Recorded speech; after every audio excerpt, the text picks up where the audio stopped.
Përshëndetje dhe mirë se erdhët. Emri është Medi Jashari dhe kam kënaqësinë të jem moderatore e konferencës.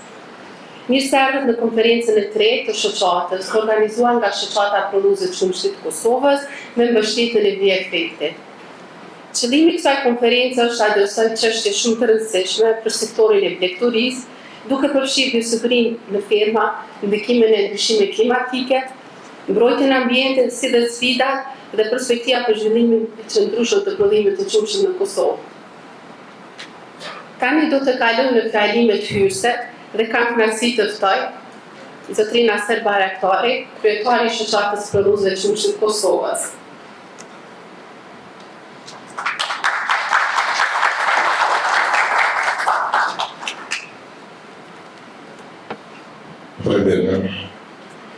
Të nderuar pranësh, është kënaqësi e veçantë për mua në emër të Shoqatës Prodhuese të Qumshit të Kosovës që sot të prezentoj mesazhe për hapjen zyrtare të punimeve të konferencës së tretë të Shoqatës Prodhuese të Qumshit. Dëshiroj të nisë këtë fjalim me përshëndetjen e Njohur Ministrit e Bujqësisë zotin Demirrezi, përfaqësues të Asociacionit të Ushqimit dhe Veterinës, si dhe të gjithë partnerët raportorë, mirëseardhje dhe veçantë për ta. Për të nderuar fermerë dhe për përmendur se ju jeni motori i zhvillimit të këtij sektori jetik në Kosovë. Në njëri e thellë për organizatën dhe efekt donatorin kryesor strategjik për mbështetje financiare për të bërë të mundur këtë organizim të kësaj konference. Fa vizionit juaj, e ne sot kemi mundësinë të forcojmë bashkëpunimin. Një falëndërimi për zemër shkon edhe për të gjithë ata partnerët tonë, agrodeo për mbështetjen e pa kushyer. Ne nuk mund të lëmë pa i përmendur donatorët e cilëve kemi pas afatgjatë si janë SAK, SDI, ICA, UNMIK, Ambasadë Holandeze, USAID, Komisioni Evropian, ku mbështetja e tyre ishte vendimtare në rutinën e fuqizimit të Shoqatës së Prodhuese të Kosovës. Të dashur fermerë, puna juaj e palodhur është mbi të cilën qëndron kjo industri. Kujdesi gjyqtor për kushtimin e cilësisë dhe vullnetit të përmirësuar vazhdimisht janë garancia më e mirë për ekonominë dhe mirësinë e komunitetit tonë. Misioni i shoqatës vetë i pandryshuar, jemi krajush, ne jemi të vendosur të kthejmë sfidat në mundësi duke qenuar rritjen e pandashme të cilësisë së prodhimit vendor. Shifrat flasin vetë se gjatë këtij viti të suksesshëm i 650 fermerë kanë përfituar 10% nga trajnimi dhe aktivitetet tona. Kjo dëshmon se kur bëhemi bashkë, rezultatet janë të prekshme. Kjo konferencë le të shërbejë si platformë për shkëmbim idesh dhe vizioneve të shfrytëzojmë për mundësi për të projektuar së bashku të ardhmen e sektorit të qumshtit të Kosovës. Duke ju falendëruar përzemërsisht për pjesëmarrjen juaj, ju uroj një konferencë sa më të suksesshme të pritshme. Faleminderit shumë. Faleminderit shumë zotri Bayraktari për fjalën dhe për angazhimin e tuaj të vazhdueshëm në mbështetjen e fermerëve. Ftoj tani Ministrin e Bujqësisë, zotri Imrit Demirrezit, që të na drejtohet me një fjalë përshëndetëse.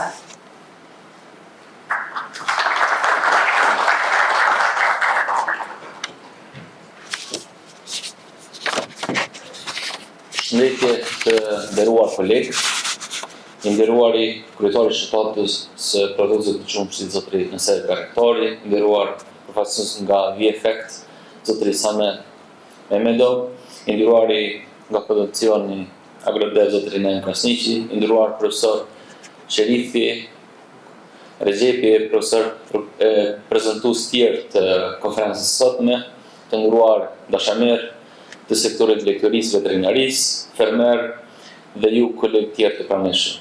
zonja dhe zotërin. Dua të shpreh fillimisht mirënjohjen time për shoqatën e prodhuesve të qumshtit, për rolin e saj të rëndësishëm në zhvillimin e sektorit. Organizimi i konferencave si kjo e treta me radhë është thelbësor për prezantimin e sukseseve, adresimin e sfidave dhe nxitjen e ideve të reja që fuqizojnë këtë sektor, që është një shtyllë e rëndësishme për ekonominë, shëndetin, mirëqenien e qytetarëve të Republikës Kosovës. Dua të theksoj se si ministër, si ministri dhe si qeveri jemi plotësisht përkrah sektorit të bujqësisë e në veçantë të blegtorisë. Këtë e kemi dëshmuar me shtimin e përkrahjes me mjete monetare, shtim të masave të reja, ulje të byrokracisë dhe shtim të vëmendjes në cilësi e sigurisë. Përmes skemës e granteve, vlera përkrahjes në sektorin e blegtorisë arrin 22.5 milion euro, një tregues i qartë i zhvillimit pozitiv në zhvillimin socioekonomik të vendit.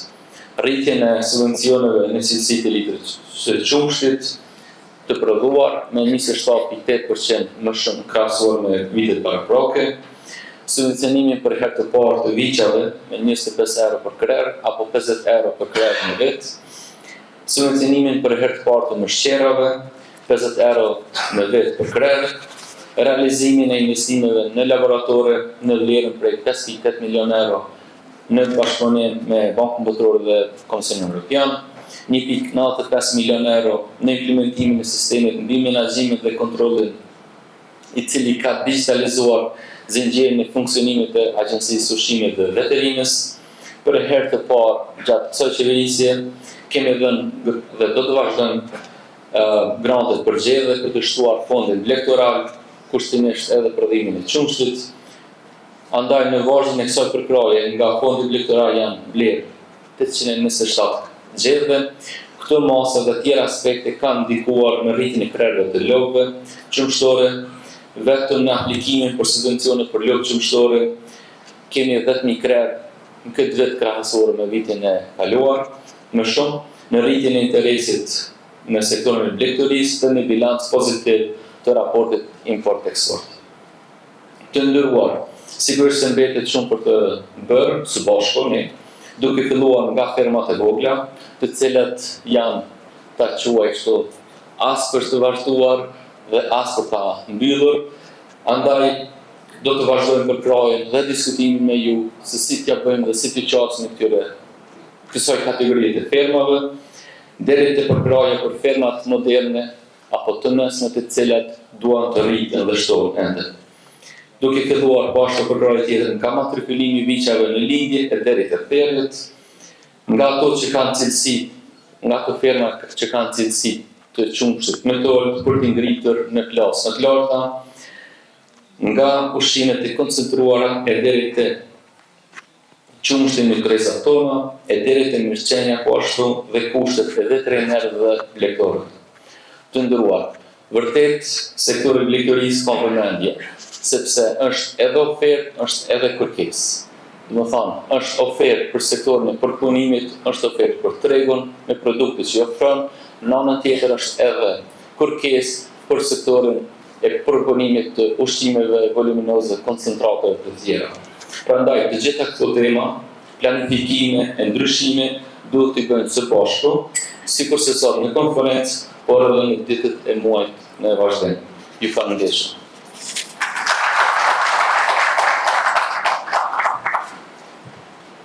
Ju falenderit ministër për mbështetjen e tuaj të vazhdueshme në sektorin e blegtorisë.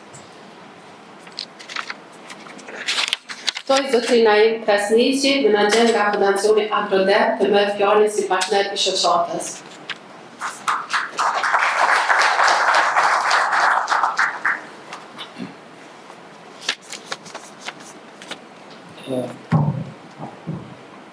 Përshëndetje të gjithëve, të nderuar përfaqësues të institucioneve, të nderuar profesor dhe ekspert dashur, fermer, partner dhe miq të sektorit qumshit. Është kënaqësi e veçantë që sot në emër të Fondacionit Agrodet të drejtohem në konferencën e tretë të qumshit në Kosovë organizuar nga shoqata e prodhuesve të qumshit në Kosovë në bashkëpunim me partnerët e saj.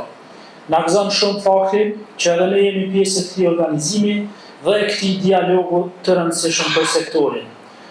Në veçanti, përshëndes pjesëmarrësit që kontribuojnë me fjalimet hyrëse dhe prezantimet në kuadër të agjendës së sotme. Zotri Imrit Demelezi, Ministër i Ministrisë Bujqësisë, Kulturisë dhe Zhvillimit Rural të Republikës Kosovës, Zotri Naser Bajraktari, Kryetari i Shoqatës Prodhuese të Qumshit të Kosovës, Zotri Samir Mehmedov, përfaqësues nga VFECT, i nderuar Zotri Milazim Makolli, koordinatori i Shoqatës Prodhuesve të Qumshit, se dhe të gjithë ekspertët e pranishëm. Kontributi juaj e bën këtë konferencë një platformë të vlefshme shkëmbimi mes politikave, dijes dhe praktikës në terren.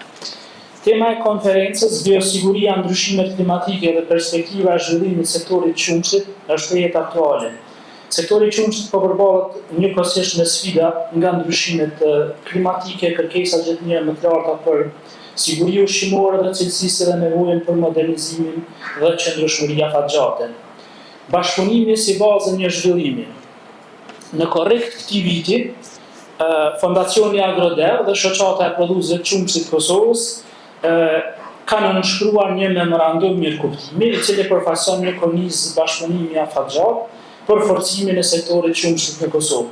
Përmes këtij memorandumi ne jemi zgjuar që të punojmë së bashku në përmirësimin e cilësisë dhe sigurisë së prodhimit qumshit, ndërtimin e kapaciteteve të fermerëve përmes trajnimeve dhe shkëmbimit të përvojave, promovimin e bujqësisë mençur ndaj ndryshimeve klimatike, zhvillimin e studimeve sektoriale dhe forcimin e lidhjeve mes fermerëve, institucioneve dhe tregut. Vizita në Bullgari, pra nga teoria në praktik, me njëherë pas nënshkrimit kontratës në gusht, ne organizuam një vizitë për shkëmbim përvojash në Bullgari, pra ky ishte aktiviteti konkret i parë në bazë të këtij bashkëpunimi. Në të morën pjesë përfaqësues nga shoqata, konsulent, 6 fermer lider si dhe përfaqësues nga 3 pika vëmbulluese. Gjatë vizitës në rajonin e Plovdivit u vizituan firma moderne, njësi përpunuese, kooperativa moderne dhe institucione akademike. Nga të dhënat e një firme komerciale në bashkëpunim me Universitetin e Plovdivit, u theksua se mungesa e menaxhimit stresit termik, pra mbi 25 shkallë Celsius, mund ta ulë prodhimin e qumshit deri në 3 litra për lopë për edhe 24 orë.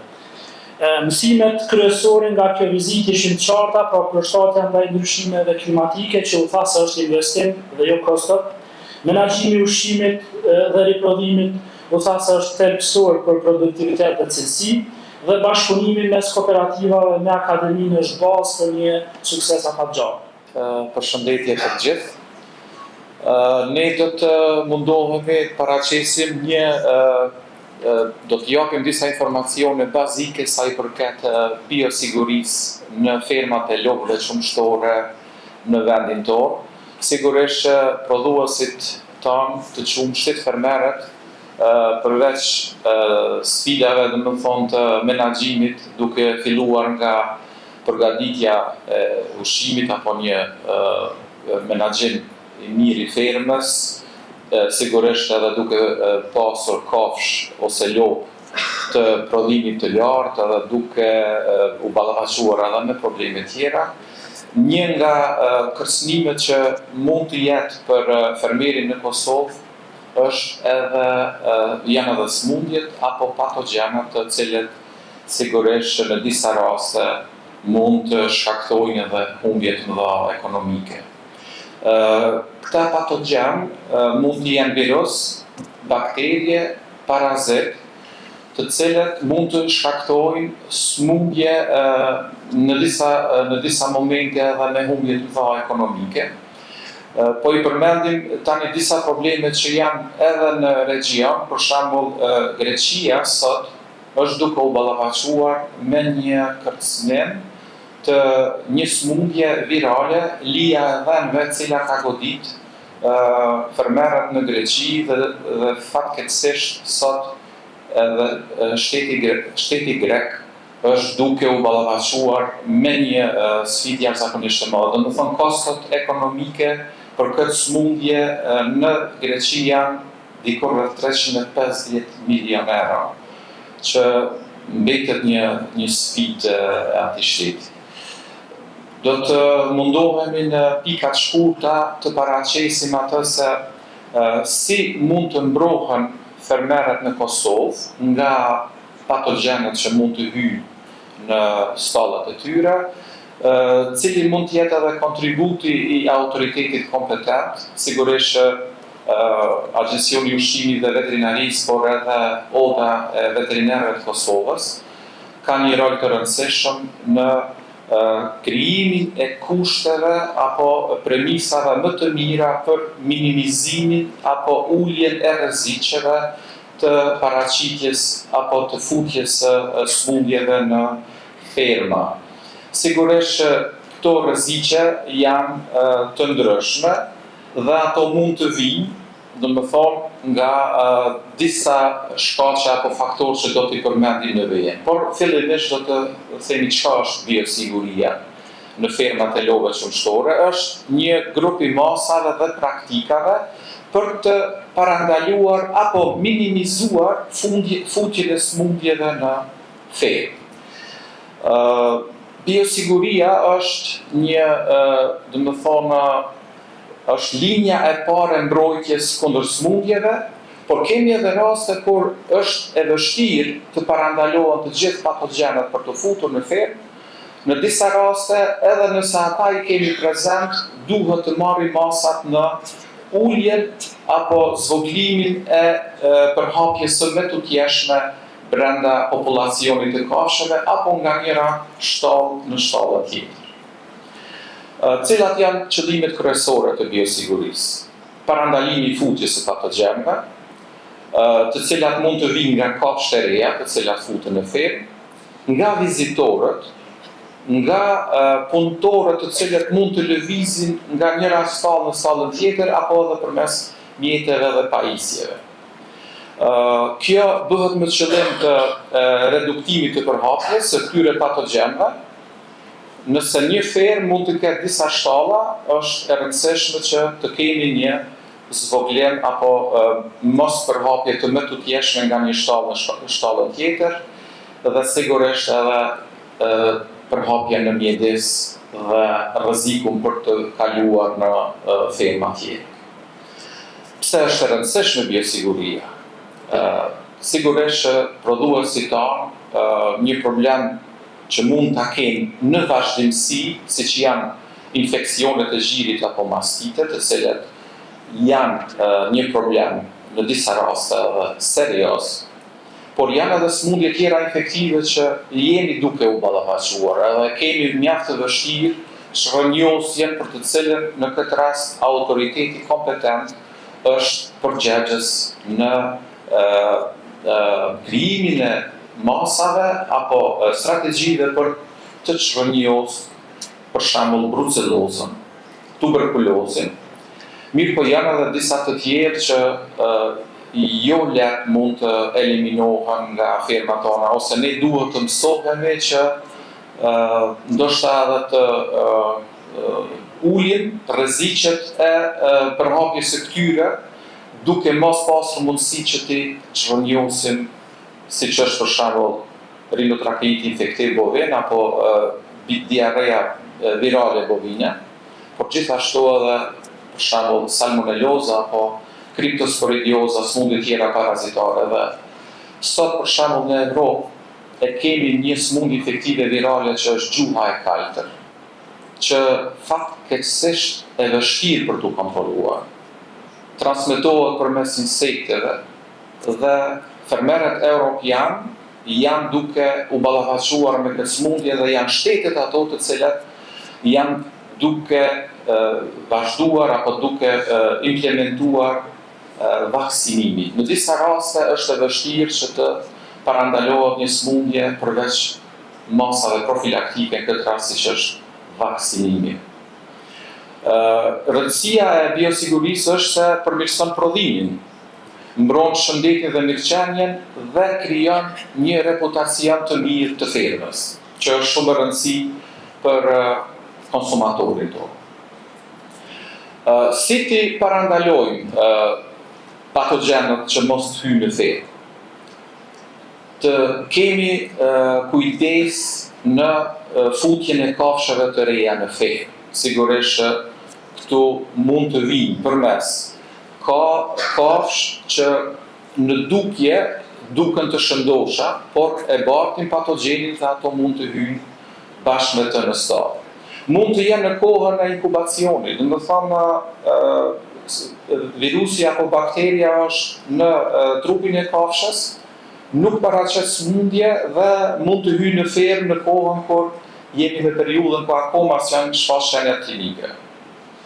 Kemi raste kur kafsha e kalon smundje, mirë po e bart patogjenin. Në këtë rast kemi shumë virus të cilët edhe pse ka kaluar smundja, ajo është bartës edhe mund të futet në stadë. Dhe sigurisht rreziqet janë gjithmonë përmes automjeteve, njerëzve në këtë rast, mund të jenë ushqimet, uji, por ne kemi në vendin tonë disa probleme që lidhen me qenë, sidomos me qenë të ndacaktë të cilët sillen rreth fermave, macet, kafshë e egra, bresi, zogjet dhe insektet në përhapjen e këtij paraziti. Unë i mora 3 shembuj të këtyre smundjeve që i kemi aktualisht në fermat në Kosovë dhe me këtë edhe po mbyll prezantimin e biosigurisë. Ju falenderit për vëmendje.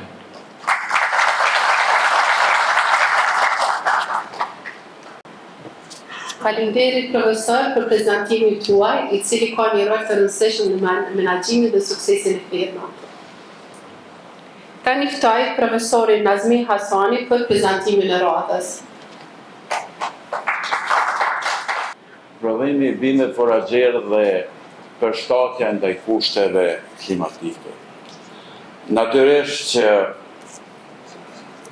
ose fillimisht do doja që edhe neve të kemi një shoqatë të prodhimtarizmi more që do t'ishte shumë më rëndësi.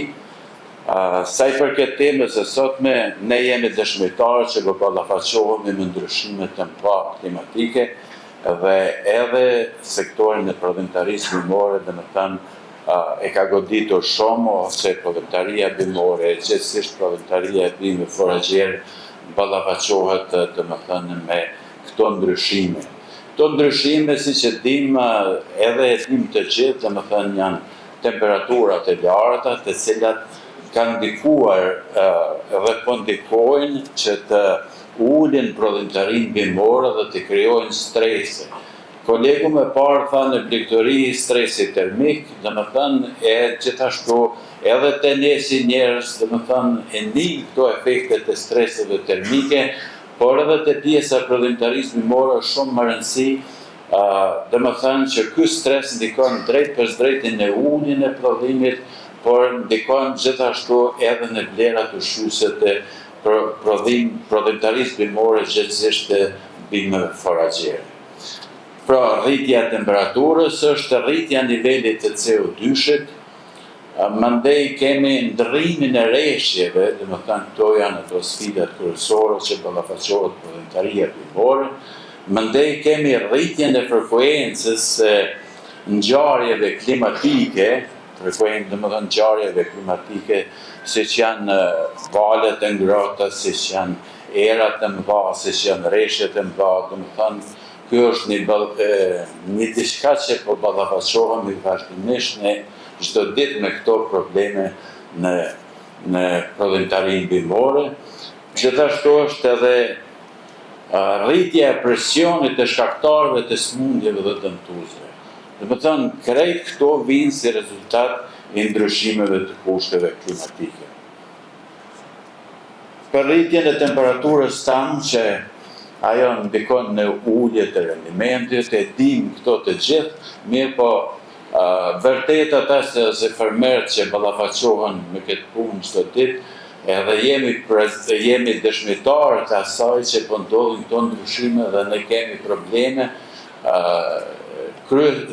kemi probleme të mëdha, domethënë për gjetjen e kultivarëve dhe hibrideve të përshtatshme, gjithashtu edhe për intervenimin në drejtim të përshtatjes së teknologjive të prodhimit bimor, domethënë që te kalohen këto sfida. Sa I përket rritjes së CO2-shit, domethënë këtu shkenca thotë se edhe amerikanët thonë se nuk e kemi problem rritjen e CO2-shit sepse CO2-shi shfrytëzohet direkt në procesin e fotosintezës, rritet si bimësia do të rritet dhe mund shkohet edhe në drejtim pozitiv. Po, për kundër faktit që ka edhe efektin pozitiv, ka edhe efektin negativ, sepse ajo ndikon drejt për drejti, domethënë në rritjen e stresit termik, por ulje dhe vlerat ushqyese në disa kultura ose të shumicën e kulturave bujqësore.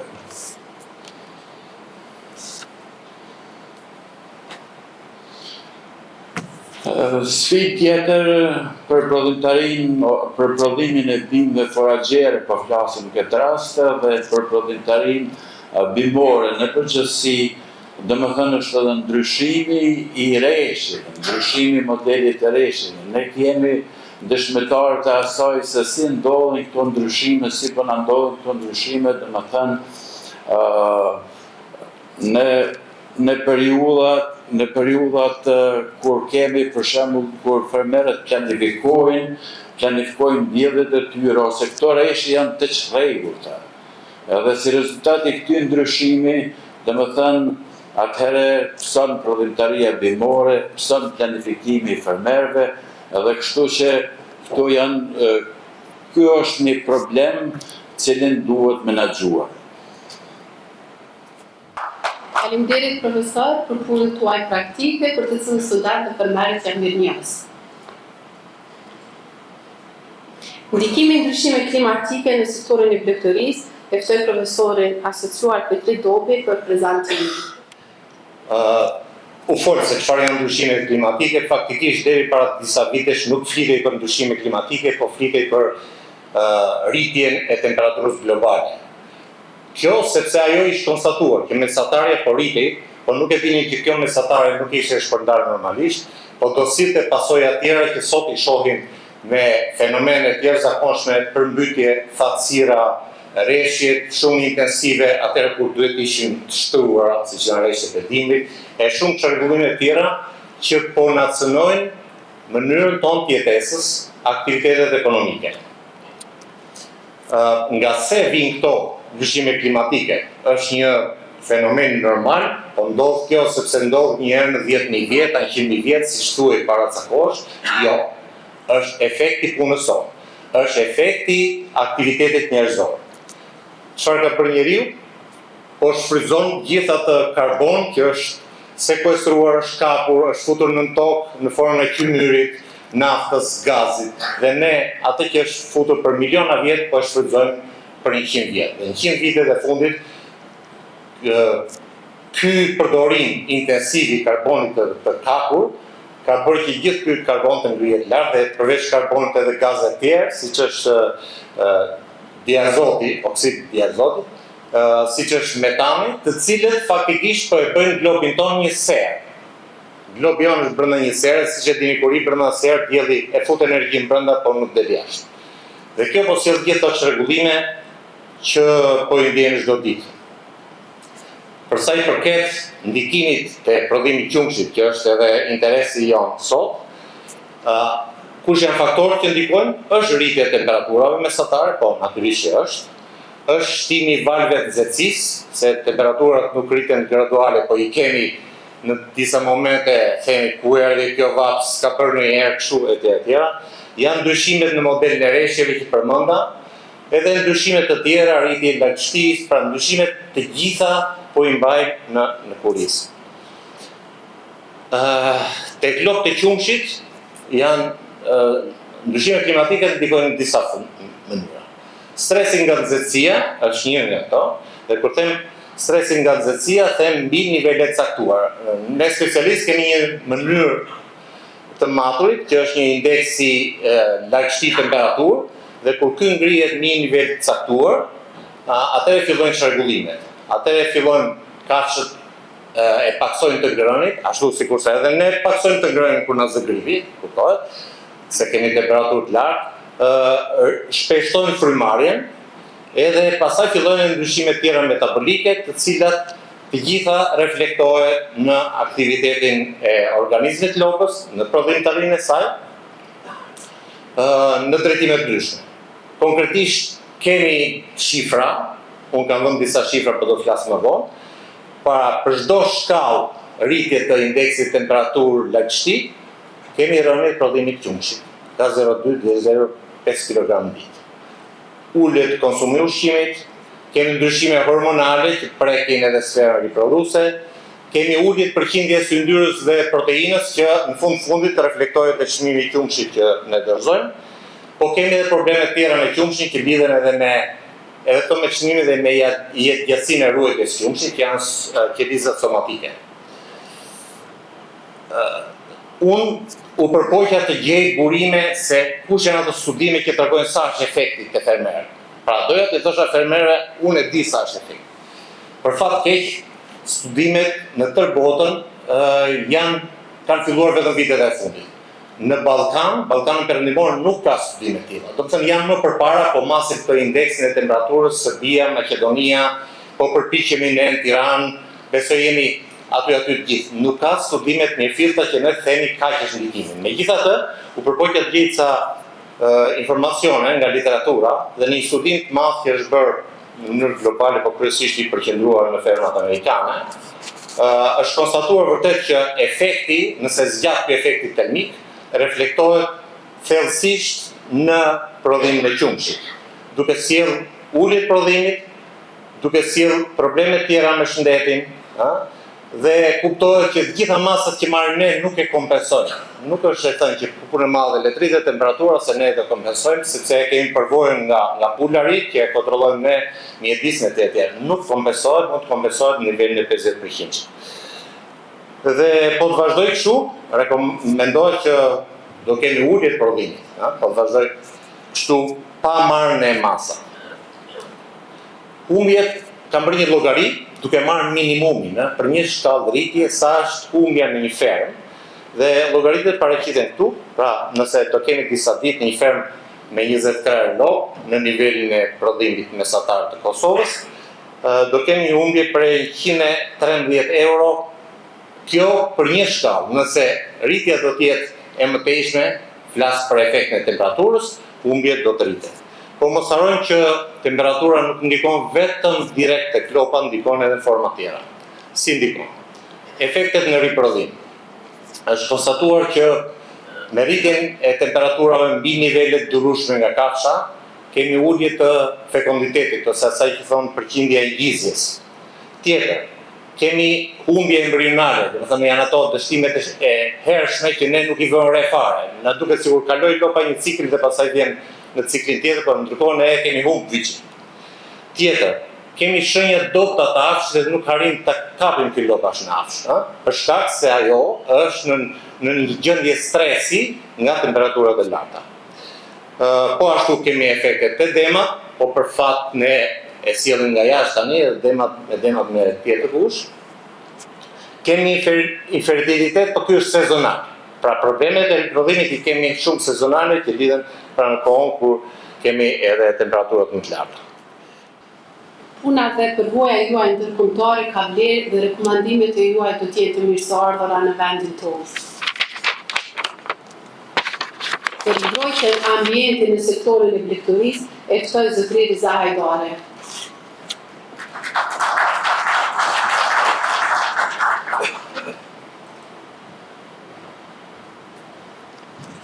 Përshëndetje të gjithëve.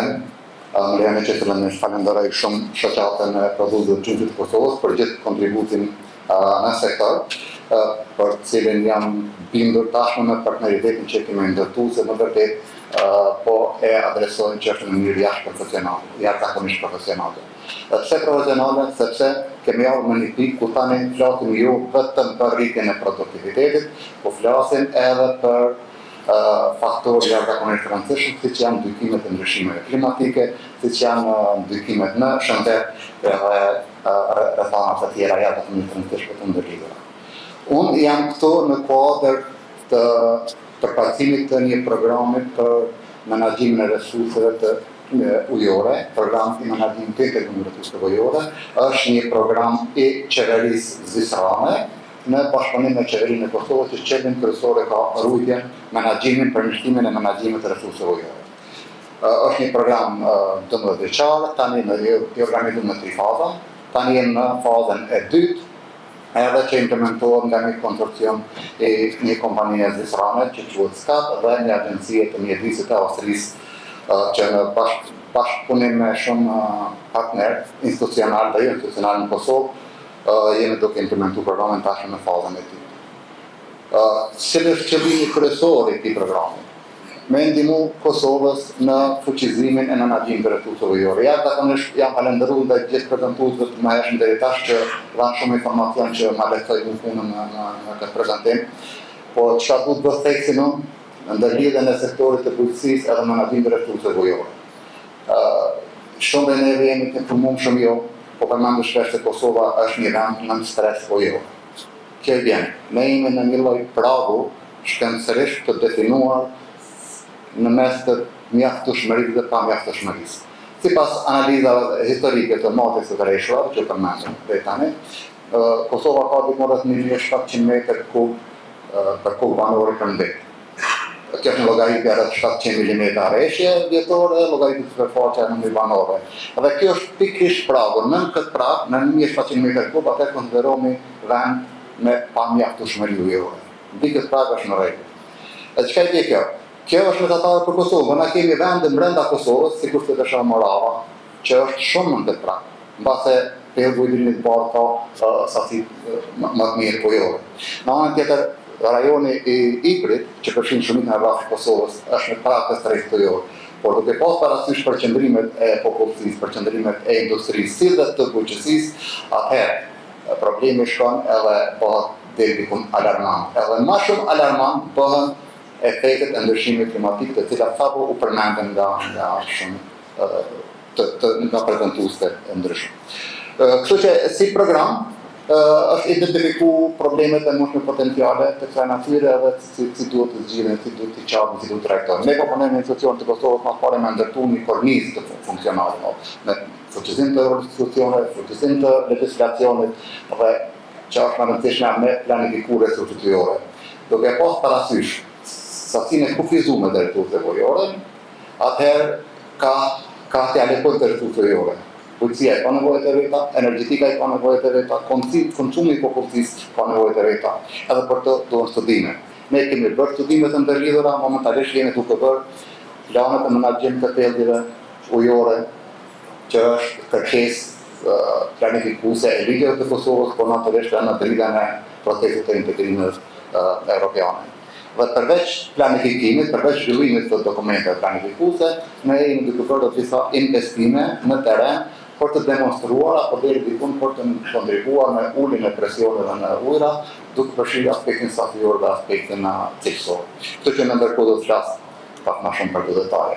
Përveç planifikimit dhe implementimit, po punojmë me institucionet e ngritjen e kapaciteteve, institucioneve kryesore, sepse resursi ujor është shqyrtuar të përgjegjësia vetëm në institucione, jo të Ministrisë së Mjedisit, jo vetëm e bujqësisë, por definitivisht është përgjegjësi real ndikim e ndërlidhur nga gjithë sektorët, përfshirë edhe neve, përfshirë edhe farmet. Kështu që duke qenë një program i menaxhimit të integruar, ne mundohemi që të integrojmë gjithë sektorët relevantë edhe gjithë aktorët relevantë në këtë sektor. Përveç kapacitetit institucionale, po mundohemi edhe me institucionet edukative, përkatësisht me universitetin. Ne jemi të kënaqur dhe mburremi që kemi mund me zhvillu një program të studimeve master. Tani po ndjek studime gjenerata e 3. Ky është një program multidisiplinar, po i organizuar rreth menaxhimit të tregumit të resurseve ujore. Është vërtetuar një program i jashtëzakonisht të suksesshëm me interes të madhëkim përveç studentëve në Kosovë dhe studentë tjerë. Kjo është program i rrallë unik në rajon, nuk ka programe enkasi për menaxhim të resurseve të integrumit të resurseve ujore. Faleminderit zoti Hajdari për prezantimin dhe mbështetjen e juaj financiare përmes projektit të realizuar nga shoqata jonë. Shoqata jonë është duke zhvilluar një platformë fermere, ku ta niftoj zotrin Hazim Hisini ta prezantojë.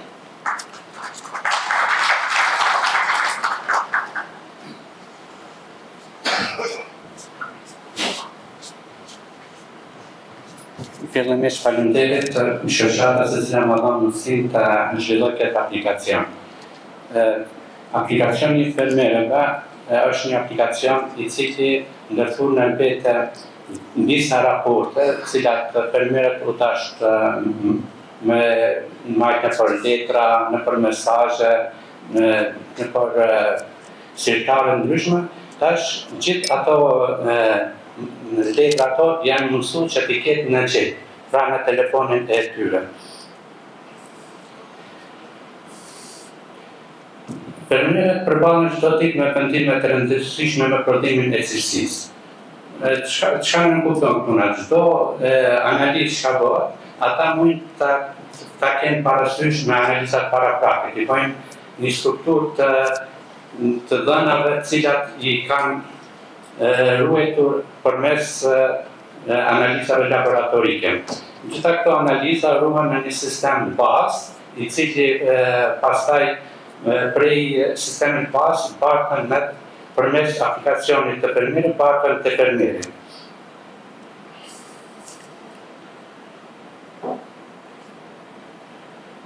Në këtë aplikacion, çdo cili fermer e ka donat e fermës së tij, i ka donat e fermerit dhe analizat laboratorike. Si funksionon nga laboratori në telefonin e fermerit? Qendra laboratorike bën analizat e mostrave të qumshit. Rezultatet regjistrojnë në sistemin bazë në server. Aplikacioni fermerëve lidhet me këtë sistem dhe tërheq automatikisht këto rezultate. Fermeri i sheh në telefon datën, parametrat e analizës dhe krahasimin me analizat paraprake. Këtu janë disa nga ekranet kryesore të aplikacionit të fermerëve. Çka është karakteristikë e fermeri e ka të madje me majtë mend ID-n e pronës, për atë arsye që në këtë aplikacion është bërë me ID të pronës. Në ekrani i dytë shërben për të dhënat e analizave. Pjesa sipërme tregon analizën e fundit, ku e jep në cilën çfarë CPU-ja, në cilin klasifikim është dhe data e moshës dhe data e marrjes së analizës. Ndërsa në pjesën e poshtme është historia e analizave, ku ky paraphrasisht mundet mi analizuar dhënat paraprake të këtyre analizave. Në ekranet e ndihmëse janë për shembull dhe ferma ime, ku në sipër i ka numrin e krerëve, numrin e tokëve qumshtore, dhe në pjesën e poshtme e ka sasinë e qumshtit të tërësuar mujor. Ndërsa në ekranin e dytë janë të dhënat e fermerit, ku gjitha dhënat ruhen lokacioni i cili merr drejt për drejt përmes së hartës dhe ruhet në dhënat e këtij fermeri, ku në tarmën mund me qetë ma të përmes lokacionit ku është kjo fermë. Lista e analizave të fundit dhe data e statusit. Këto analizat e fundit zakonisht në pjesën në ekranin e djathtë janë gjitha këto analizat ku prej laboratorit paren gjitha këto proteina, patës, CPU-ja e kështu me radhë. Detajt analizës e qumshtit. Pamja e detajore se cilës analizës me të gjitha parametrat kryesor. Krahasimi me analizat e mëparshme të kënjetit ferm. Përshëndetje për gjithë. Falendove që është për përshëndesit në temën e panelistëve. Unë si moderator do të mundona mi nxit disa tema që janë me interes për të për gjithë me i dëgju. Dhe nëse që panelisht një atë mirë, se se të prej përgjësie ose ekspertizat që i kanë, këndvështrimit që i kanë, në tregu si shojnë karë menegjerimit ose sektorit prodhimit qumshtit në Kosovë. Prezentimin e panelistëve e boni para porqe, si mas radhës numër ne kemi përfaqësuesin prej Ministrisë Bujqësisë. Kështu që nëse s'keni kundra panelist, ja kisha dhënë fjalën e parë më na fol kolega Isufi, më na tregu lidhjen me bashkëpunimin ose mbështetjen qeveritare, nëse s'ki diçka tjetër për vetë, edhe politikat bujqësore që janë tu zhvillu në këtë drejtim. Ndoshta kish me qenë me interes më të veçantë me na tregu të mbështetje që shërbo qeveria ose ministria edhe politikat aktuale e në të arrit rezultatin që të dëshirojmë në vëllën sektorit. Kurse kolegë tjerë, kolega Alfame, ndoshta është një na tregu çfarë të bën shkenca, lidhe me modernizimin, si mundet me ndiku, se folëm dhe gjumë tema që kanë bëjë me modernizimin, inovacionin, përgatitjen e sfidat të reja për ndryshimet e tjerë. Kurse për fermerë si gjithmonë ta na tregojnë për halle, sfidat që kanë. 2-3 sfidat që ata konkretisht i pretin se kemi fermerë të maj, fermerë të mesëm, edhe një zonë shumë nderume, që është fermeret, edhe tash i kuptohet që ka edhe ekspertizë ose ka përvoja edhe prej Gjermanisë. Kto që besoj që kanë me qenë tema shumë interesante. Ja kisha dhënë fjalën Isuf, nëse i gati. Pas kësaj, vazhdojmë me pyetje të shkurta, për kohën për të tregoj që s'kemi më shumë se 5 minuta. Ju kisha lutur që me qenë shumë të shkurtë. Faleminderit. Përshëndetje për gjithë, faleminderit profesor për pyetjen e parashkruar. Normalisht tema që keni shkruar ose pyetje që keni shkruar shumë për gjonë, do të mundohen që më në 5 minuta sa po planifikohet edhe ka për një përmbledhje në vija të trasha. Normalisht bashkëpunimi i Ministrisë Bujqësisë me gjithë akterët, në këtë rast edhe me akterët që lidhen me ose që lidhen me sektorin e shumshit, besoj që aktualisht shkrimit ka shku nga viti në vitin duke përmirësuar me qëllim të artimit të politikave sa më të favorshme dhe të përshtatshme për sektorin e bujqësisë përgjithësi, këtë rast në veçantë për sektorin e shumshit, çdo herë duke bazuar në kapacitetet e mundshme që i ka nga ndrymi. Normalisht që bashkëpunimi më të ngushtë edhe më konkret, edhe që është me interes për fermerën, është bashkëpunimi rreth hartimeve të 2 programeve, të cilat janë programet mbështetëse që i aplikon Ministria e Bujqësisë nga viti 2010, programin mbështetës për konto ose projektet e zhvillimit rural dhe programin mbështetës për subvencioneve ose programin pagesave direkte, ku të gjitha grupet punuese, sidomos janë kompetent flasë në për programin e subvencioneve, janë të ftuar se marrin pjesë edhe anëtarë ose zyrtarë të institucioneve të tjera që janë jashtë Ministrisë Bujqësisë, që i vjen të grupet prodhuese fermer, në rast të shoqatat e shumshit, edhe aty prodhuese aty përpunuese, edhe që pastaj aty diskutojnë në mënyrë reale mundësitë e përkrahjes së këtyre përkrahjes së sektorit të lekturisë përgjithësi të shumshit pastaj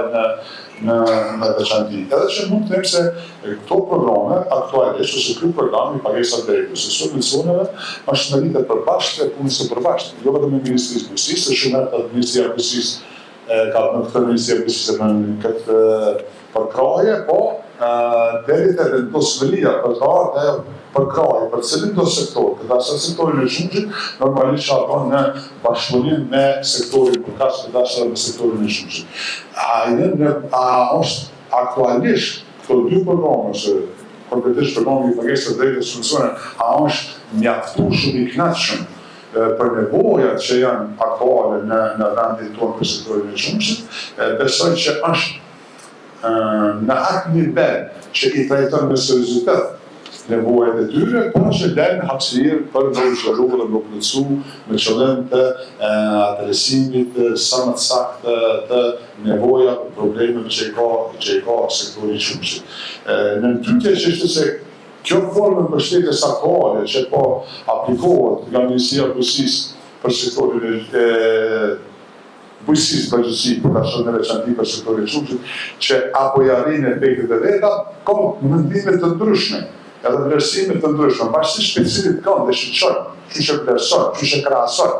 Unë mendoj që po, jo nështë në atë masën e dëshirueshme dhe të kënaqshme që ka qenë qëllimi i përbashkët të gjithë jone, po megjithatë efekte pozitive ka nga se qëllimi i programit të subvencioneve së pagesave drejte nuk është as çdo sektor, por qëllimi të ndikojë në uljen e kostos së prodhimit për secilin sektor, në rastin të sektorit i çumshit, dhe në një formë ose një shprehje thjesht ta marrë stabilitet e sektorit, ndërsa zhvillimi i sektorit i secili sektor, në asaj sektorit të çumshit, synohet arrit përmes programit të projektit zhvillimtar ose përmes grantave. Ato janë programe ose projekte zhvilluese, nëse subvencioni është një masë ndihmëse për secilin sektor të transportit dhe çumshit, që t'i ndihmojë që ai të vetë këtë kosto më të ulët prodhimit dhe ta dhëna stabilitetin e fermës së tij. Dhe mendoj që këto dy programe besoj kanë marrë efektin e vet pozitiv, dhe normalisht që vitet e ardhshme shpresoj shumë që në koordinim të përbashkët me gjithë partë, të rastat me shoqatat e prodhuesve të çumshit, por të prodhuesve të çumshit, do të diskutojmë në formë të shtruar se cilat janë problemet evidente, duke marrë konsiderat edhe ndikimin që bëjnë ndryshimi kushteve klimatike dhe ndoshta të aplikojmë forma të tjera të ndryshme të subvencionimit të përgojës në zonte, ose t'ja gajnë këto forma, po t'i bënë në mënyrë të qëtëzuar duke inkorporuar në kodrat programëm edhe në masa tjera të cilat ndikojnë në zhvillimin e sektorit edhe rrugtin e këtij sektori, sidomos nga efekti i ndikimit të kushteve klimatike. Përgëzoj organizatorët për organizimin e kësaj konference rreth biosigurisë fermave në blok qumshtorë, e cila konsideroj që është një prej shtyllave që sektori përballet edhe ka sfida më shumëti rreth biosigurisë, që kjo biosiguri jo vetëm që ndikon në shëndetin e kafshëve, shëndetin e konsumatorëve, po të njëjtën kohë kërkon edhe ose ndikon edhe në qëndrueshmërinë e fermave të blokëve qumshtore, që kjo qëndrueshmëri ose fermerët tanë hasin në sfida në stabilitetin e punës tyre rreth firmës, e kjo që me kriju një stabilitet edhe që të kemi një qëndrueshmëri më të mirë ose më afatgjate, ose qëndrueshmëri stabile, bëhet përmes aplikimit të teknologjive moderne në firma, të cilat përveç që kishin me lehtësu punën e fermerit, në të njëjtën kohë kishin me ndiku pozitivisht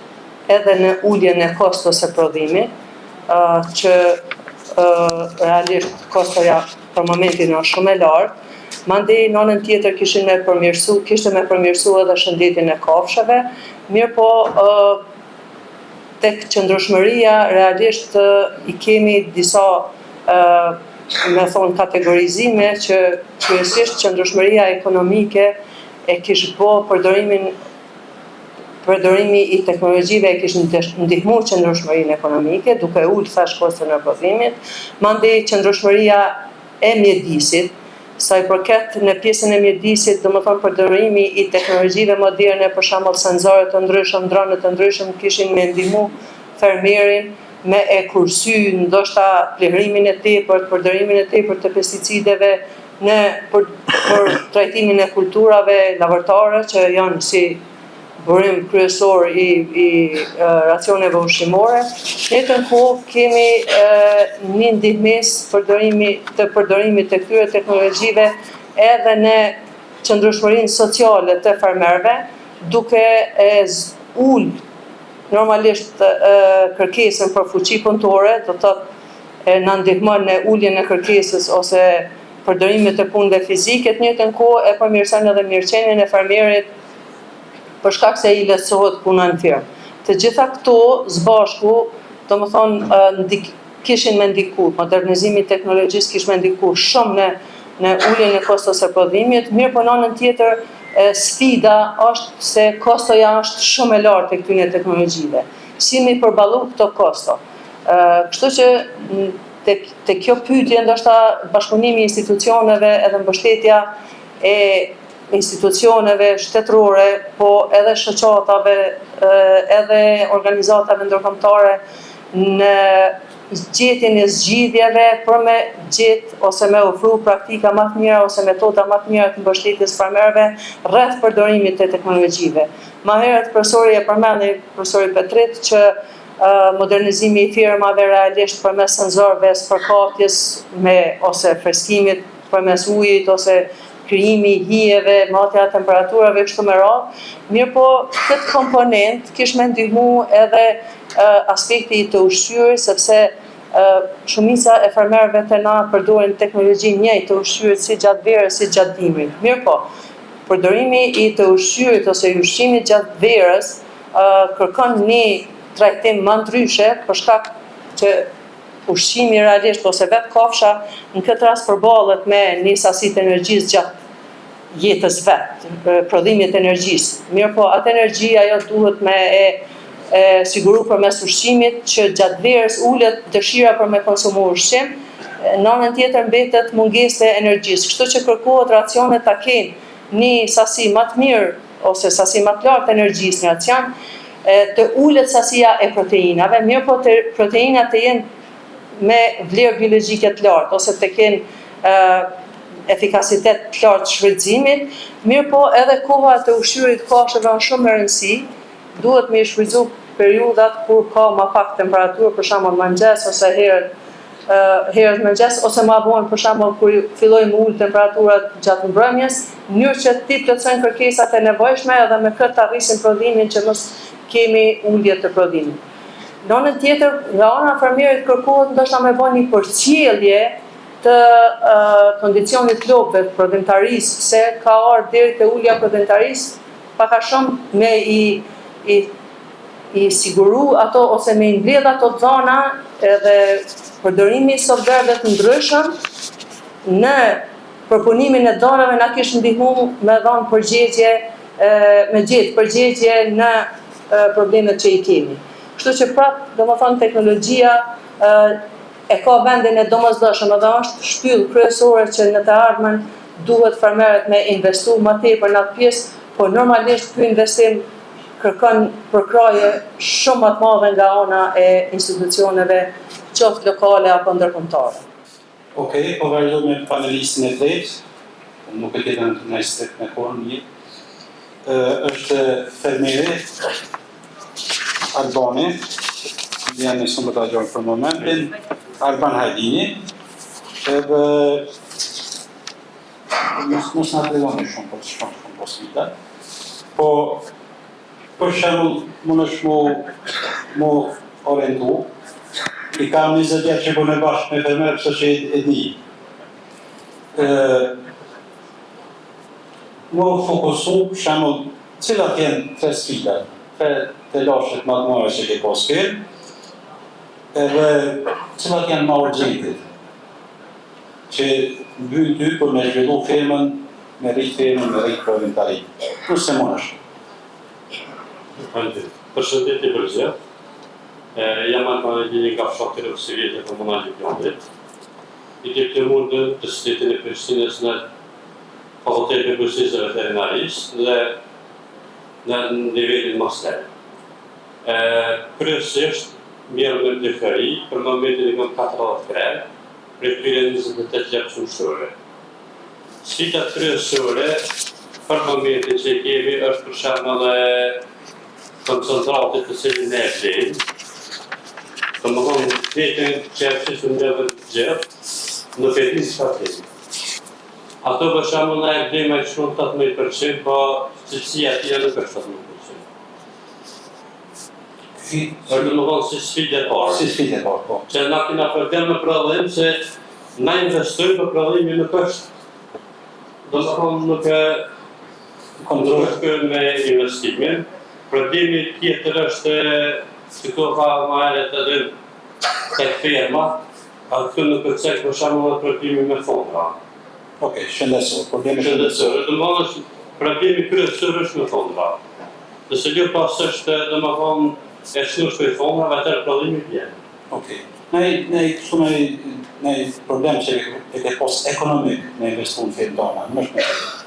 Po ekonomi financiar. vitet e fundit për shembull kemi ngritje çmime të produkteve të cilat ne i kemi marrë të produkte financi çumshti.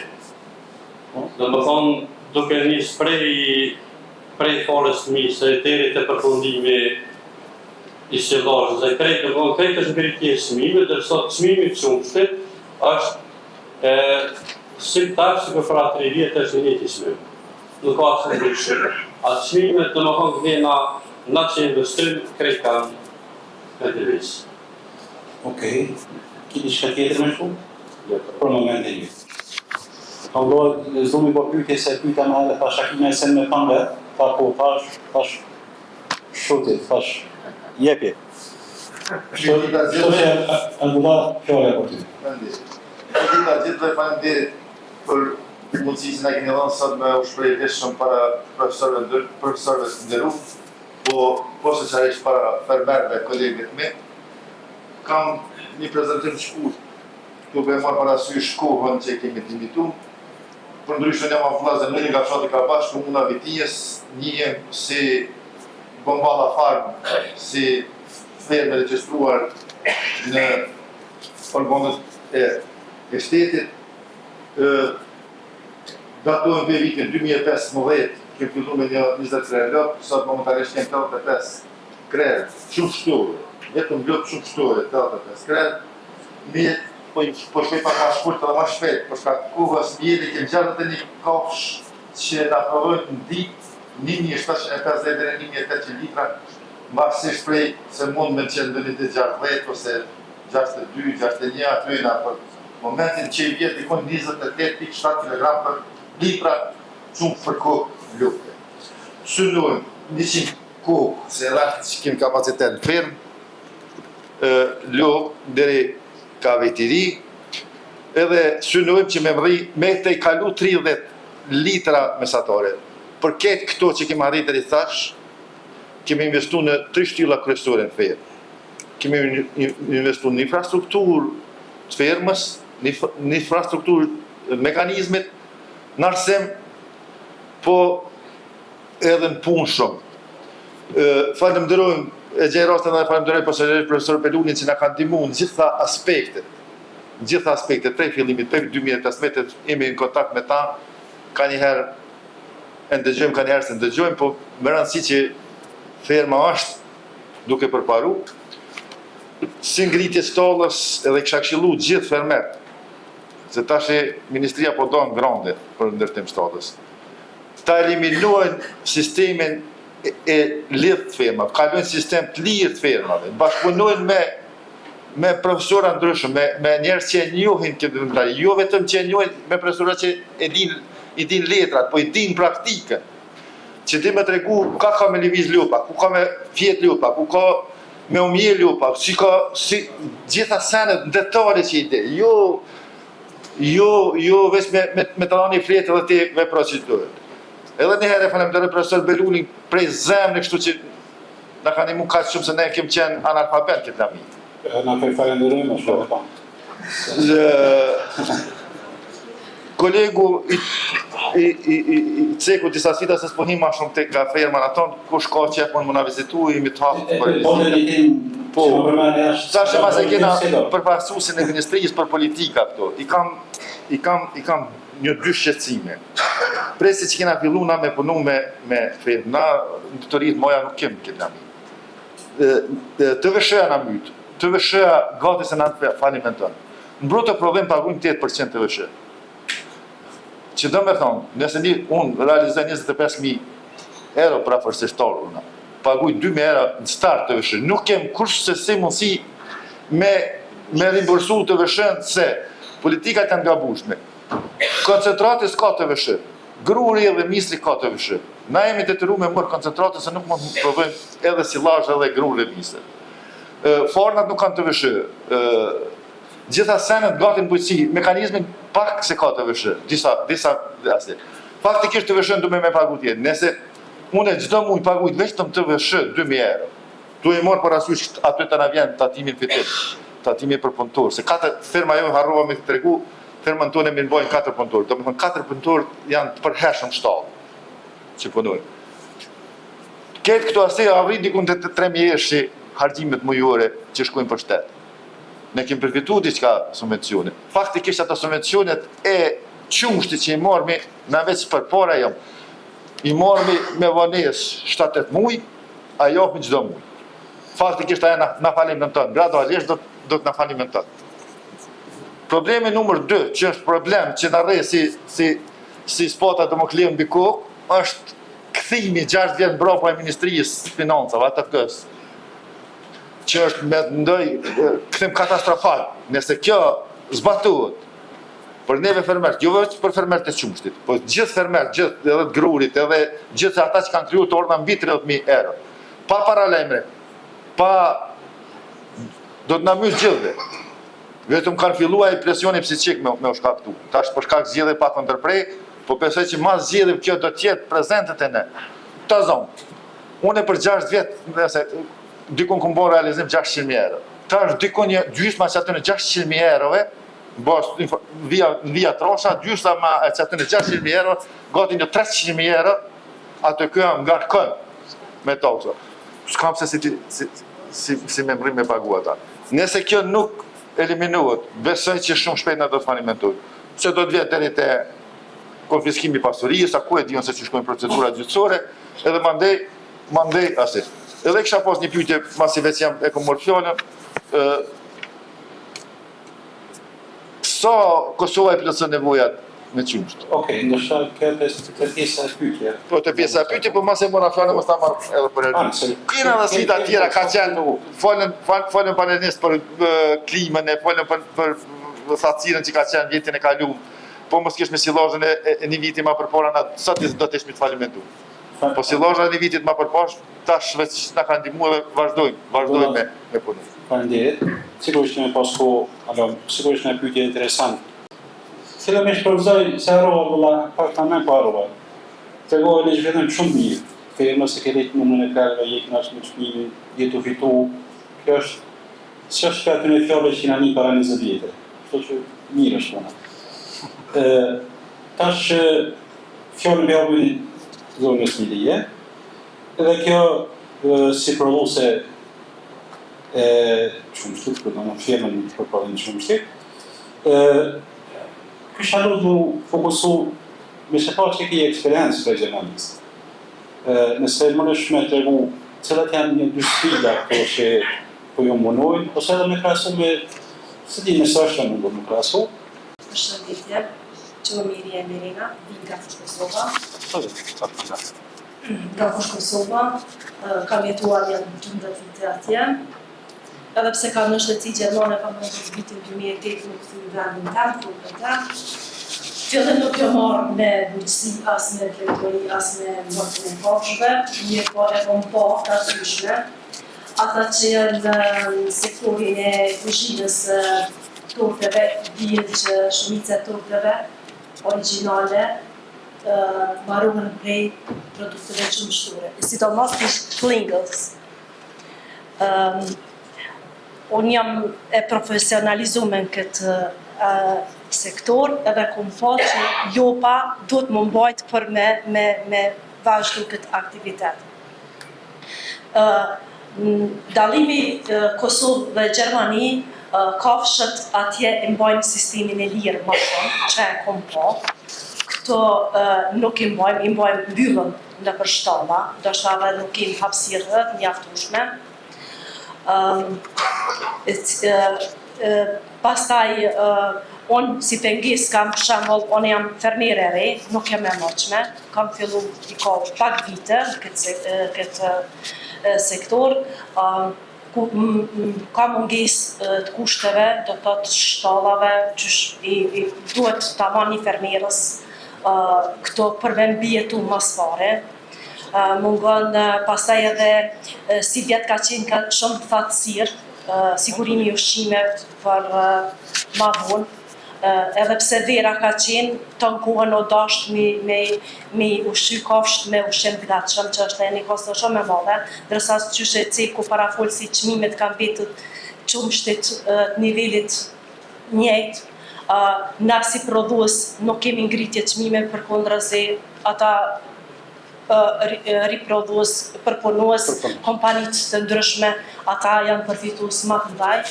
Do thotë ky është një problem, do thotë ngritja e çmimit të çumshit. Shtë në radhë.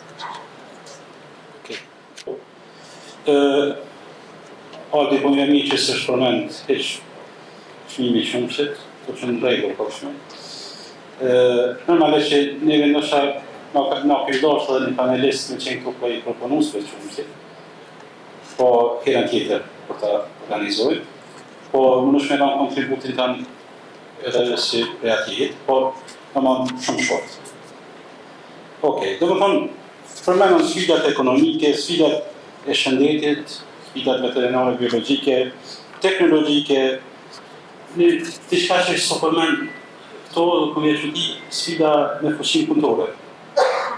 Domethënë përmend, kështu që e kam tash për juve që na përdin që shkon punëtore.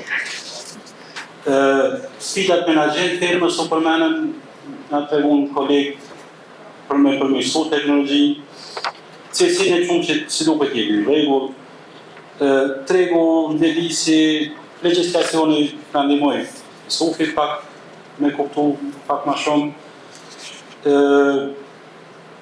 edhe produktet e reja.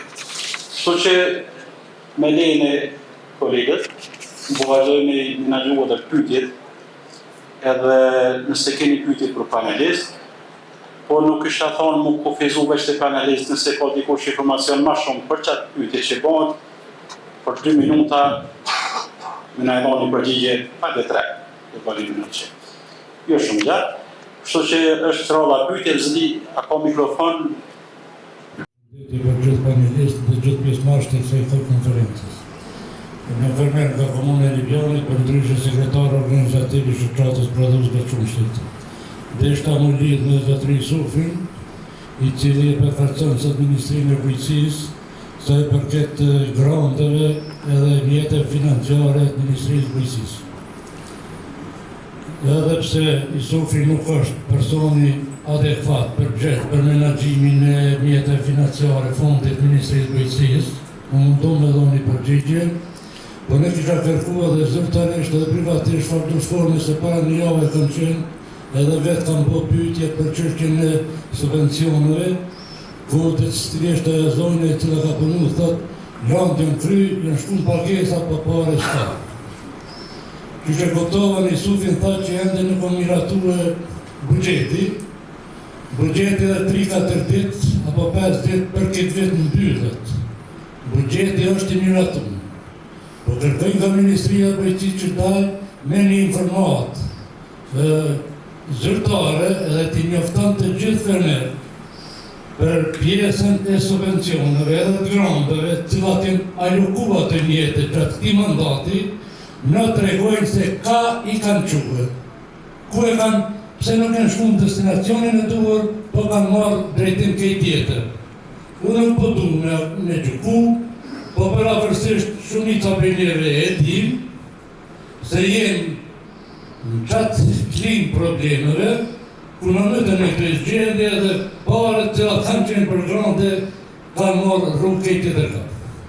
Një falenderit, nuk ka pyetje direkt për zotëri Sufin, po është pyetje në përgjithësi për Ministrinë e Bujqësisë, personi i cili mirët me menaxhimin e fondit Ministrisë Bujqësisë, apo vetë Ministri Bujqësisë, dhe me një informatë dhe ta njofton. Nëse tash mbyllet buxheti për 3-4 ditë, atëherë deri për afërsisht, nuk e njësa, për deri ka fillimi marsit, nuk ka mundësi kërkush asnjë pagesë për në punë. Unë jam vetë një operativ në fermerëve, që asnjë cent nuk o qitë, as për sasinë e grurit, as për mjelërat bujqësore, as për krerë qopëve, as për çmimin e centave të çumshit. Para 3 ditë tha ne jem ende ka i përpunojmë janë të sasisë grumit dhe centa për një qumë pakese. I falenderit të përpodin. Këtë vetë kemi pasë monesa subvencionimi. Përgjërsi, jo vetëm unë, në gjithë Kosovë, kemi shumë monesa. Na i kemi 2 sezonat. Sezonat premerore dhe vjestore. Trots att de kan vara en annan kår. Men just det som jag hade med i kredit, jag hade med sina jobb. Han har vetat i samma bara så. Men jag har inte mer. Mislim, grunden, nachdem schon was das sie. Един кит фармацевто. Сварваш да стихе. Треći ne basta tartiti opušina. Somica šloka opušina, farmacevto šlok. Jem pokosum, tema, jem pokosum to ne budu. Ne se, mando chiaro mato civile. Mi prnuš, znate što, Rosa ci cambias tu. Per me, Rocky non è esatto, qui basta. Si viene con passare moda e tu credi. Persone dell'Unie, persone secche, mette persone concentrate, che problemi sono. Perché questi spazi si per la mia. Poveri. Vedi, ci mette giusti, non capite, a me abbiamo detto adesso produce così come giù. Nëse më vetë ndërprej, a kina pyetje konkrete? Jo, mos e jo. Faleminderit që t'ja lëm hapësira të tjera për pyetje. Zdia ki shtoka kine përgjigje unë. Po sepse fermeri me vetë bëni me diskutim në ato, po pyetja ke për të volesa e pagesës së subvencioneve. Kuptova saktë në çfarë fermeri besoj që secili fermer që këtu e ka të njëjtën brand, edhe shumë fermerë që janë këtu kanë të njëjtën brand. Për shkak të këtu mundona me rumbullaksu më shkurt, por nuk është të lehtë me dhënë përgjigje të shkurt, se si vjen pejtë kjo. Realisht na kur e bëjmë hartimin e programeve, çka në hartim programeve kemi edhe antarë duke punues edhe këto shoqatat, sfida kryesore nëse çdo herë tentohet me urrit ose ka kërkesë për urrit vlera subvencioneve për njësi. Këtë ose për sipërfaqe ose diçka. Të cilën gjënë me dëshirë ta bënin po të kishim mjekët. Por shumë herë janë buxheti është ai që të kufizon. Megjithatë, për shkak negociatave në nivelin çdo herë ma dorëdir dhe shumë herë kemi aprovu kërkesa më të larta se çfarë që kemi pas buxhetin. Dhe në graduale, kjo pastaj ka shku duke e shkaktuar çit diferencë. Edhe tash jemi në fazën e hartimit programit pagesa drejta, që sfidë do ta kemi, sepse buxheti është kaq, çamba rreth 45 milion për subvencione, ndërsa na programi përban dikon te 60 milion gjatë 5. Pastaj me automatizëm vjen deri tek kjo paraqitja e pengesës për ekzekutim gjatë fazës zbatimit që ka AZB. Për mos me pas probleme në pagesën e subvencionimit, po edhe të projekteve, bazuar nëse të këtë bazuar në buxhet, atëherë duhet të ulur vlerat përkrahase njëra për mënyrën, e që s'janë për mullë vjerën përkrahase të fermerët e asnjë sektor, ose duhet shtohet buxhetin nga qeveria. Që aktualisht nuk po ndodhet kjo. Domethënë, sa buxhet kemi na dhe sa ka kërkesa për subvencionim, nuk është në përputhje dhe pastaj vjen deri tek vonesat. Dhe duke ditur si vetë që janë problemet me qeveri dhe me kuvend, kjo pastaj e ka kriju këto, e ka thellu edhe më shumë, dhe me këtë çare dhe thëmë, po pjesa e subvencionit që fermerët nuk kanë rritë me marë deri më tani, nuk e marrin dot të fundit, po mbetet me marë në vitin e ardhshëm, nëse konstituohen shpejt institucionet edhe nëse miratohet buxheti edhe ndohet. Që realisht nuk është mirë, ka me dhunat brand, po aktualisht këtu kena situatën për shkak të mungesës së buxhetit dhe hartimit të ri programit, ndërsa më tej për pak ambicioz, nga ona jone për bazuar dhe me buhet që i kanë fermerët, në kuptoj drejt, dhe pastaj e shkakton këtë vonesën e subvencionimit, dhe që di që për fermerët është fatar, sepse shumica fermerëve ekzekutimin e punëve në fermë e lidhin me, ose e ndërlidhin me marrjen e subvencionit nga Ministria e Bujqësisë. Okej, faleminderit për sqarimet, se s'na bën lajm të mirë që s'kena më marrë pala tash, po faleminderit gjithsesi. Një informacione reale më mirë që mos me mojtë... Falenderova. pyetje tjetër, kisha pas çfarë me pyetje edhe për fermerët. Se pisho shumë kolegë këtu që janë që 20 të kësaj vjet për mastutës me fermerë, me shoqata, me donator.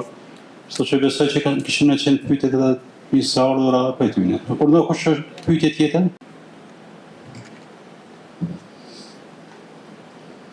I think you raised the hand for a question. Did you raise the hand for a question? Thank you very much. So thank you very much for inviting me today. I'm just a second. Okay. So, go ahead.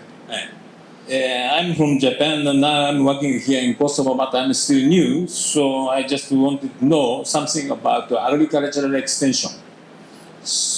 I think to ti tash tet mikrofonin. Okay. Okay. Today I just wanted to know something about the agricultural extension. Can I? Pra, përshëndetje të gjithëve, unë vi nga Japonia, jam i ri këtu në punën që e bëj në Kosovë dhe deshta me ditë pak për ekstensionet që bëhen për agrikulturën së shërbimet po. So since there are so many farmers here today, I just wanted to know, especially in the case of small-scale farmers, what kind of method or what kind of what channel do they have to get the knowledge or information or things like that? Dhe posaçërisht masi ka fermerë sot këtu, posaçërisht tek fermerët që i kanë deri në vetë lopë, pra më pak lopë, deshta me di çfarë lloj burime apo kanale keni ju për me marrë informata. Okay, thank you. Kush po do më përgjigj, kush është fermer më e vogël? Mas kohë për shërbime që më morën ndoshta më në ndihmë, tani te fermerët e vegjël kush do më në periudhë dikush me dhënë përgjigje. Okej, atë besoj që zotëria gjatë prezantimit tha që jam i ri ose i posaçar, ose se skopa i ri me mush. Këtu dhe besa të marrë informacionet. Përgjigja është për zotërion që në kodet e strukturës organizative që e ka Ministria e Bujqësisë, aktuale, po edhe e ashme që duke përgatitur, sepse duke bënë një rregullore e re për ristrukturimin e Ministrisë së Bujqësisë, domethënë është aktiv Departamenti i Shërbimeve Këshillimore, i cili një prej detyrave ose përgjegjësive kryesore ka edhe bartjen e njohurive të reja këshillave tek fermerët. Tash në çfarë mos është të kënaqshme aktiviteti ose bartja këtyre njohurive tek fermerët është çështë çështje ose çështje për të vlerësuar, po në bazuar në kapacitetet aktuale që ata i kanë, edhe humane, edhe logjistike, mendoj që bëjnë një punë e cila vlen për të vlerësuar, nga se për çdo vit bëhet plani vjetor i punës, dhe një kohësisht bëhet edhe plani komplet i trajnimeve ose tema që do të trajtohen ose do të diskutohen gjatë një viti dhe pastaj përmes shërbimeve këshillimore, këtë as përmes kompanive të ndryshme që kontraktohen ato tema, diskutohen në përgjithësi gjatë tërë vitit me fermerë. Normalisht që nevojë për përmirësim dhe bartje të njohurive dhe qasjen e informata të fermerëve, nëse më tepër qasja e informatave të fermerëve, normalisht që lënë për të dëshiruar dhe lënë për të përmirësuar shumë më tepër se ata të vinë jo në mënyrë fizike përmes shkollës së një eksperti të dhënës informacioneve atje, por që të ketë qasje të drejtë për drejtë në marrjen e informacioneve. Se me të vërtetë shumica e shërbimeve këshillimore ose kompanive ose bizneset private i kanë fokus fermerët e mëdhenj. Po fermerët e vegjël, nëse mundna me quajt 50 vet këtu, se s'di çush ka kategorizohen saktë, çfarë forme e merr? Na mundi me na muju panelin e kush këtu? O ka dikush tjetër që mundet me na kallzu apo çfarë me inercion, çfarë vjen? Okej, për pyetje ai zotnia atje e ka ngri dorën. Sipas na po noti fermerin, vjen mikrofoni. unë nuk e ngrita dorën, deshta me tregu që Albani e ka ngrit dorën. Po mos e mshtine me fol, tash po foli. Hajt fol, unë kam një kërkesë për zotin Cikaçi, sa i përket subvencioneve, ato kanë qenë një infuzion i vazhdueshëm për neve për çdo vit. Pa ato subvencione e dim çdo farmer nuk ishin mund me mbjetu. Kam një kërkesë për grande, mënyrën se qysh këta i bëjnë politikat për grande, ndoshta arsyetohet deri më tani. Po sa i përket sektorit prodhimit qumshtit, tash e tutje, unë mendoj që kjo politik duhet me ndryshu. Dhe grandet në fushën e investimeve në sektorin e prodhimit qumshtit, mendoj që kishin me qenë më produktive nëse ato bazohen në specifikat e nevojave të fermës. Për arsye se nevojat e fermave janë nga më të ndryshmet, edhe këta nuk guxojnë na shtrëngu që vetëm fushat caktume na guxojnë me marrë grande. Po them, nevojat janë nga më të ndryshmet, prej ndoshta ndonjë adaptim në ferm, rrugë, shtrate, dritë, ventilim, dhe mbas këtyre kërkesave dhe nevoja farmeri mund me bo një grant, me e apliku në ministri, me u vlerësu atje dhe ministria me mbas vlerësimit me e pranu apo jo. Dhe me qenë e hapën, do më thonë, aplikimit gjatë gjithë kohës, ministria do të me pas buxhet, edhe në varësisht për thonë prej kërkesave dhe prej granteve që i bëjnë farmert, ministria me reagu. Këtë mënyrë unë besoj që shumë ma efikas kishme qenë, edhe investimi, po thomë, edhe ishin plusu kërkesat që janë ma të rëndësishme, ma imediate në fermë, se sa, për shembull si vjet, i vetë migrant ka qenë me apliku për mështjera. Sa të të banë më në shumë përgjigjën e pyetje, që pe bojnë fermert? Në njerë ku du me panashtru pyetje. Okej, fëndi. Ashta me pyet Albani. A ke shoh mikrofonin? Po kam zonin e shtatë. Albani në prezentimin e tij ndër të tjera i paraqiti dy probleme, një me thundrat lopëve, edhe këtu lidhur me thundrat, po më intereson a i ka lopët a i mban sistem të lira apo të lidhur, një dhe dyta cila do qoftë mënyra e mbajtjes qysh i trajton pastaj thundrat e smura. Për ljapt i kem sistem jo të lirë, sistem të lirë, po një kohë dhe më thonë pranverë ljapi që së në fush. Atë nuk janë sistem, dhe më thonë, të mujtë e në tre janë jashtë shtollës, dhe më thonë nuk janë mrena, edhe amo nuk janë sistem të lirë, zakonisht, edhe për thundrat 2 herë në vetë, çdo 6 muaj i kontrollojmë, i korrigjojmë, me veterinarin që ne kemë vetatësylën që e morën gjithë. Nuk kemë kështu probleme shumë mëdha, po në të sika që është problem me përgjithësi të shëndetit kafshëve. Nëse një lopë ka problem me thondra, sasia qumshtit minimum janë 5 litra. Ç'e menaxhon? Kur ki problem, ç'e menaxhon? Nëse kem probleme, konsultojmë me veterinarin, e kontrollojmë, dhe më thonë një herë, nuk po përmirësim... A ki sukses, apo të bon zgjidhje? Po, gjithë. Dhe më thonë me qatë veterinar që e morëm, vetatësylën e kontrollojmë për shama... S'ka reklame, po këto. Po. Dhe më thonë e kontrollojmë një herë, nuk ka shumë sukses e kontrollojmë apet për shama mas 15 dite, mas 30 dite dhe zakonisht ka, po suksesi.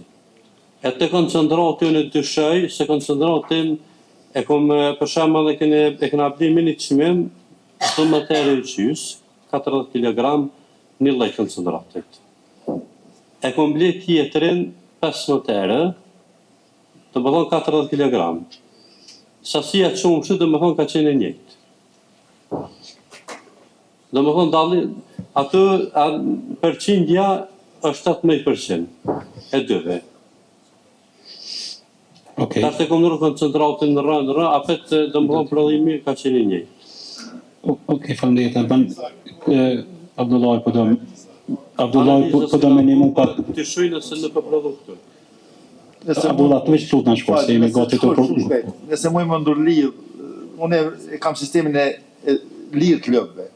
Trajtime ka forma ndryshme, një për trajtimeve është kjo që atë kolegu, po edhe banja një bajnë. Për shembull, te unë çdo 2-3 ditë, 2 herë në javë, lopët kaloj në për korritën speciale që është e mbushur me ujë dhe me një pjesë formalinës. Po problemi është gjetja e formalinës në Kosovë.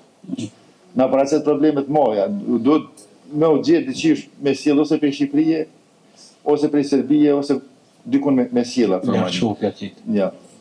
Do të na gjetë dikun. Patjetër. Ma shumë për Shqipërisë, kuptohet. Po, edhe te sasia e çumshit nuk varet lopa veç për koncentratit. Ka të shumë faktorë që ndikojnë, janë edhe ushqimet voluminoze, janë edhe mirëmbajtja e shtallës. Ka shumë faktorë, po ato ndoshta një njeri ma kompetent që shmujt me shpjegu atë sene. Okej, faleminderit, po dojmë na ndihmu pak edhe profesori Shaltone. Lutem shkurt Shaltone. Unë deshta më ndërlidh me shqetësimin e fermierit që tha rreth analizave të koncentrateve, domethënë s'ka informata. Fakulteti i bujqësisë realisht në kuadër fakultetit është laboratori të ushqyerit kafshëve që mundet me ofru analiza. Normalisht kërkesa bëhet në fakultet, po i drejtohet edhe universitetit, mandej ne i përfundojmë ato analiza ose i bëjmë ato analiza të ushqimit edhe mujmë me pas një raport të cilësisë ushqimit. Në anën tjetër, ndoshta dhe bashkëpunimi me shoqatën që fermieri me ngrit ose me bën një marrëveshje me shoqatën, e shoqata me neve që me bën analizat vazhdueshme kohë pas kohe. Kështu që lirisht munden mu drejtu fermerët si zgjidhje për analizën e koncentratave. Është shumë e rëndësi edhe për pilimi i racionit. Fermeri duhet me e ditë cilësinë e ushqimit, paraprakisht me bë analizën e ushqimit për pilu një racion për kategori të caktuar. Për arsye se nuk kanë kërkesat e njëjta gjatë gjithë periudhës laktacionit. Spaku me ndarë në 3 mujosh laktacionit edhe me ndryshu, domethënë cilësinë e racionit, për shkak se nëse edhe lopët në fund të laktacionit ushqejnë me të njëjtin sikur ato në fillim të laktacionit kemi humbje të proteinave që koncentrati zakonisht paguhet mbas përqindjes së proteinave. Okej, faleminderit profesor Shaltone. Domethënë përgjigjja ke më zgjidhje diçka sot? Veç mund të lidh me diskutimin e profesorit Behlul edhe si sugjerim që ke edhe si realisht në për këto panele shtohen shumë pyetje interesante dhe pastaj koha po na konfuzon që punia keq kur s'puna me plotësuar atë përgjigje ndoshta sa duhet. Po bazuar në procedurën e hartimit të programeve, shumica për juve dinë se si shkon. Domethënë, 2 programet mbështetëse i projekteve, kështu pe quajune, për me kuptu ma lehtë, dhe subvencionet bazohen në programin 7 vjeçar që ka Ministria e Bujqësisë, e që programi 7 vjeçar kur trajtohet bazohet në strategjinë për bujqësi dhe zhvillim rural dhe në ligjin për bujqësi dhe zhvillim rural. Një mirë këtë çka është sepse programet janë 1 vjeçare, këto programet e drejtë për drejtë, dhe mundësia e ndryshimit të tyre është. Prandaj, çdo herë kur bëhen programet, unë jam shumë i thellë që me pas risia të programet, bazuar çdo në buxhetin dhe mekanizmat e zbatimit që ekzistojnë. Gjatë prezantimit më hershme duhen disa sfida, duhen disa probleme që u potenciojnë për shembull me rrosin e fermave, me temperaturën, me ventilimin e tjera, e që mendoj që duhet ato të miren përbazë kur të hartohen programit, që të idhoj grondave, që të miren përbazë dhe të pranohen ato si investimet të pranueshme pastaj. Investimi i fermës, po si investimet pranueshme këtë ato investimet të cilat çojnë në këtë drejtim në përmirësimin e gjendjes e që do të ndikojnë qoftë në ndryshime klimatike ose tek biosiguria e tjera, po jo pse jo mos diskutohet edhe për masa intermenuese të programit pagesa direkte, të cilat të janë masa afirmative, për shembull, për marrë si shembull që mund të diskutojmë në zbashku, nëse një fermer i merë për skaq, ajo mos thiqet, ajo është subvencionimi i bazë, po nëse e ka fermën pastaj, me këto standardet merë dhe kaq, që është më stimuluese, dhe është nxitse për fermerët e tjerë që pastaj të plotësojnë ato standarde dhe të marrin subvencion më tepër. Mendoj që kjo duhet të diskutohet, duhet të hapet, besoj që duhet të insistuar që me inkorporuar në program. Se sistemi pik-pik, po çka mund liru? Qofse një platacion me apliku program për platacion e pasë. Po dush me thonë, me shtinë të investimet e pranueshme. Po sistemi pik-pik, mos të investimet e pranueshme. Po për misër është. Është të investimet e pranueshme të grantet, është të investimet e pranueshme po të ata sektor që mbështesin, për shembull ngritjen e plantacioneve të reja të pemishte në perikulturë, ajo hin kod edhe të investimit të pranueshme.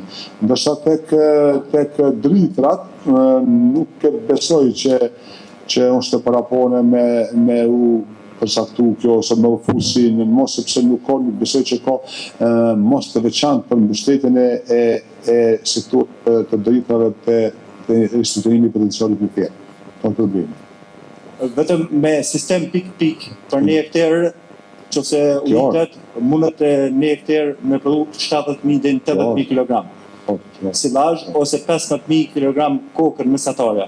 E qartë. Edhe kjo është një investim e madhe për secilin fermer.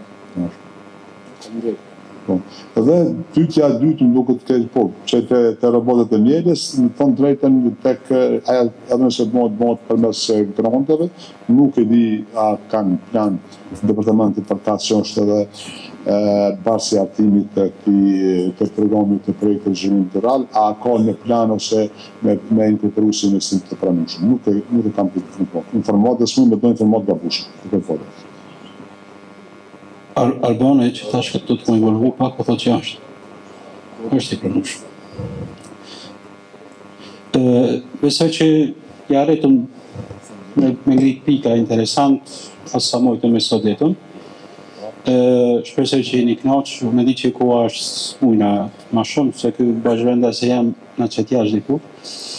Kështu që ju falenderoj shumë për pjesëmarrjen, falenderoj shumë panelistët për gatishmërinë me bashkë bisedu, edhe ja fjalën fund organizatorit, përfaqësuesit ne ta bëjmë përmbylljen ose çka kena me botash.